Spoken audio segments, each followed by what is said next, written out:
എല്ലാ വർഷവും ഒക്ടോബർ 31-ാം തീയതി ആത്മാക്കൾ നമ്മുടെ ലോകത്തേക്ക് വരുമെന്ന് നിങ്ങൾക്കറിയാമോ? അതെ, ഞാൻ നമ്മുടെ ഹാലോവീനെ കുറിച്ചാണ് പറയുന്നത്. യൂറോപ്യൻ രാജ്യങ്ങളിലൊക്കെയുള്ള ഹാലോവീൻ സെലിബ്രേഷൻ്റെ അത്രയൊന്നും നമ്മുടെ ഇന്ത്യയിലും ഇവിടെ ജപ്പാനിലും ഇല്ല കേട്ടോ. ജപ്പാനിൽ ഇത് ഡൈസോ എന്ന 110 ഷോപ്പിൽ കണ്ട കുറച്ച് ഡെക്കറേഷൻസ് ആണ്. പൊതുവെ നല്ല ക്യൂട്ട് ഐറ്റംസ് കിട്ടുന്ന ഈ ബഡ്ജറ്റ് സ്റ്റോറിൽ തീം ഡെക്കറേഷനും കാര്യം വരുമ്പോൾ വേറെ ലെവൽ ഐറ്റംസ് ആണ് കിട്ടാറ്. ഇവിടെ എന്തൊക്കെ ഡെക്കറേഷൻസ് ആണ്!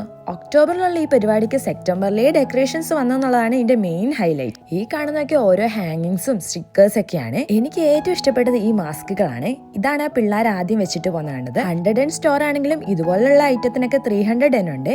ഇത് കണ്ടോ, ഹാലോവീൻ പാർട്ടിക്ക് വേണ്ട പ്ലേറ്റും ഗ്ലാസും ഒക്കെ ഇവിടെയുണ്ട്. ഇതൊക്കെ ഹാലോവീൻ തീമിലുള്ള മാസ്കിൻ ടേപ്പ് ആണ്. ഞങ്ങൾ താമസിക്കുന്ന നഗോയ ഏരിയയിലൊക്കെ ഹാലോവീൻ പാർട്ടീസ് ഒക്കെ മിക്കവാറും ഹാലോവീന് തൊട്ട് മുമ്പത്തെ വീക്കെൻഡ് ആണ് നടത്താറ്. ഈ ഹാലോവീൻ ഈ കൊമ്പൊക്കെ വെച്ച് പോയാലോ എന്ന് ഞാൻ ആലോചിക്കുന്നത്. പിന്നെ ഓട്ടം ഡെക്കറേഷൻസും ഉണ്ടായിരുന്നേ. കഴിഞ്ഞ ദിവസം ഞാൻ ഓട്ടം ഡെക്കറേഷൻസ് വാങ്ങാൻ വേണ്ടിയിട്ട് പോയപ്പോൾ അവിടെ ക്രിസ്മസ് ഡെക്കറേഷൻസും വന്നിട്ടുണ്ട്. എന്താ നിങ്ങളുടെ അഭിപ്രായം? ഇങ്ങനത്തെ തീം ഡെക്കറേഷൻസ് ഒക്കെ വാങ്ങിക്കണം ഞാൻ.